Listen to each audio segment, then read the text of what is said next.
RJ Kibria বা বাংলাদেশের অন্যান্য ইউটিউবের পিচি পিচি পোলাপানরা এত সুন্দর সুন্দর ভিডিও করে, সেক্ষেত্রে আমার ভিডিও অত গুরুত্ব না পেলেও আজকে যে কাহিনীটা আপনাদের কাছে বলবো সেটা আপনাদের শোনা উচিত।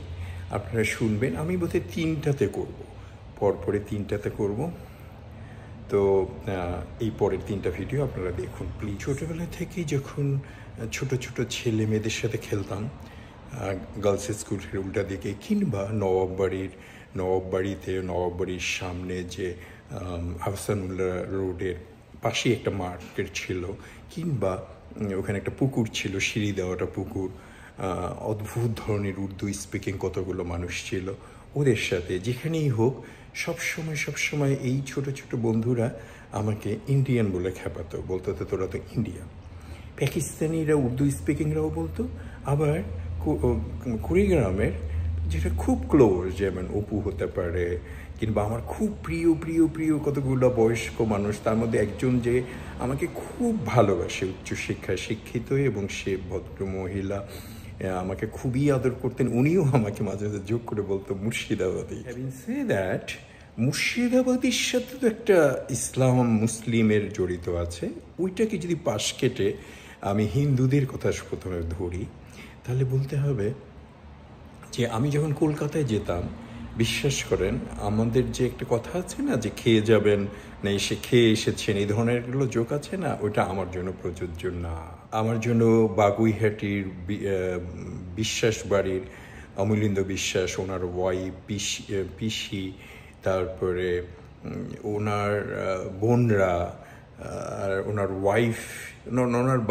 ওয়াইফকে আমি বোধহয় মাসিমা ডাকতাম, পলাশ ওই বাড়ির পিন্টুদা, তারপরে তুহিনা, ওরে মারে তুহিনার কথা আর কি বলবো। ওদের ওই কলকাতার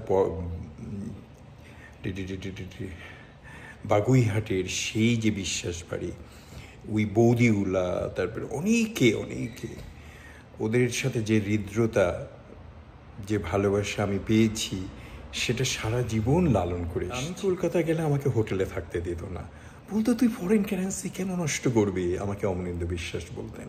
আবার ডক্টর সতন চট্টোপাধ্যায়, উনি থাকতেন সল্ট লেকে, এখন হয়তো থাকে, ওনার ছেলে আবির চ্যাটার্জি, আর পাক্কুর ভালো নামটা আমি বলতে পারবো না, নিশ্চয়ই ওরা কোথাও না কোথাও আছে, হয়তো পড়াশোনা করে বিশিষ্ট ব্যক্তিত্ব হয়ে গেছে। কিন্তু ওদের কাছ থেকে যে আদর, যে ভালোবাসা, যে স্নেহ আমি পেয়েছি, সেটা দিয়ে আমি ওদেরকে মানুষ হিসেবে জাজ করি। তারপরে কলকাতার সাথে আমার যোগাযোগ একটু বেশিই ছিল, 16, 17, 18, 19, 20, 21 এরকম বয়সে। 21 বছরে তো আমি চলেই গেছি অন্য দেশে, বাংলাদেশে। কিন্তু যখনই কলকাতা যেতাম, আমার মনে আছে যে ওদের সাথে দেখা করতে গেলে ওরা আমাকে জোর করে নিয়ে আসতো হোটেল থেকে। এটা একটা ব্যাপার। আমি যখন মুর্শিদাবাদ যেতাম, একা একটা ছেলে, বা আমি একা এত দূর কেমন করে যাব, এমনি সবসময় একটু হদল কুতকুত, তখন আরও একটু ছোট ছোট ভাব দেখাতাম। তো ওই ছেলে আমাকে, ওরা বিশেষ করে অমূল্যেন্দু বিশ্বাস, আছে কত বছর হয়ে গেল যোগাযোগ নাই। এটা আমার দৈন্যতা, আমার একটা অপূর্ণতা, আমার একটা বাজে চরিত্র, যে আমি ওইভাবে যোগাযোগ রাখি না, যেন জানি না অনেক কিছু। কিন্তু আমি যখন মুর্শিদাবাদ যেতাম, কলকাতা থেকে কিভাবে যাব, কোথায় কী করব, অনেকটা আমার বড় ভাইয়ের মতোই ওরা ওরকম করতো। রাস্তাঘাটে খাবি না সন্টু, এটা করবি, সন্টু এটা করবি। আর পাক্কু, মানে আমি কখনো গেলেই ওর যত বান্ধবী আছে, ছোট ছোট মেয়েরা, ওর যত পিসি মাসি, সবার সাথে আমাকে পরিচয় করে দিত। ওগুলো অন্য কাহিনী। সব কাহিনীর শেষ কথা, ওইখানে তো অনেক আগের কথা, তখন আমি পিচ্ছি একটা ছেলে। আজকের আমেরিকায় এখানে এসে যখন বয়স ছুঁই করছে, তখন এই 8-10 বছর ধরে আমার লাইফ একটা নতুন স্ট্রাগল শুরু হয়েছে। আর সেক্ষেত্রে আমি পেয়েছি অকুণ্ঠ ভালোবাসা কতগুলো গুজরাটি পাটেলদের। সেটা অনেক দিন ধরে, আজকের না, অনেক দিন ধরে।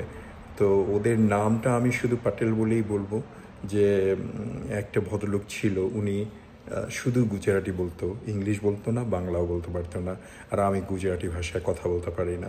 উনি হিন্দিও বলতো না, আমি একটু ভাঙাচোরা হিন্দি বললে উনি বলতো না। তো সেই ভদ্রলোক, উনি যেটা মেইন গায়, উনি চলে গেছে পৃথিবী ছেড়ে। ওনার যে কী আদর আমি পেয়েছি, মানে উনি আমাকে দেখে একটা সজ্জল হাসল দিত, মানে বেশ ছিল, অনেক বয়স্ক ছিল যখন আমি এই ইন্ডাস্ট্রিতে এসেছি।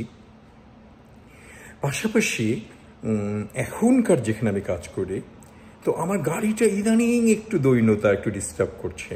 এই জন্য আমি বাঙালি প্রোগ্রামে একটু কমও যাই, কেমন জানি লাগে যে একটা এত বছর থাকি, কোনো নতুন গাড়ি বা ভালো গাড়ি, এখানে গাড়ি কেনা একটা বিশাল বিগ ডিল না, কিন্তু তারপরেও আমি একটু কম যাচ্ছি। তো সেক্ষেত্রে আমি ওই ওনারের ছেলেকে বললাম সেদিন যে, oh I don't know when my car gonna break down, maybe very soon, so you have to order for me Uber. Okay, no, don't worry. When it's a breakdown, just give me a call. What do you want to buy? BMW? Nah, Mercedes. Can you believe it? হিন্দুদের পক্ষপাতিত্ব করছি না, মানুষের পক্ষপাতিত্ব করছি। ওরা সব ভালো মানুষ, ওরা সব মানুষের জন্য। এটা ইন্ডিয়ান হোক আর যেখানেই হোক, হিন্দু হোক, মুসলিম হোক, যেই হোক, মানুষ এখনো মানুষ আছে, মানুষ এখনো ভালো মানুষ, আর তাই আমরা পৃথিবীর শ্রেষ্ঠ জীব। White, black, Chinese, Japanese, Hindi, Bangladeshi, Pakistani, Iranian আর ইরাক আর ইজিপশিয়ান, জন্মগতভাবে আমরা এমন কিছু একটা নিয়ে এসেছি, সেখানে বলা যায় না যে আমরা খারাপ মানুষ, ভালো মানুষ।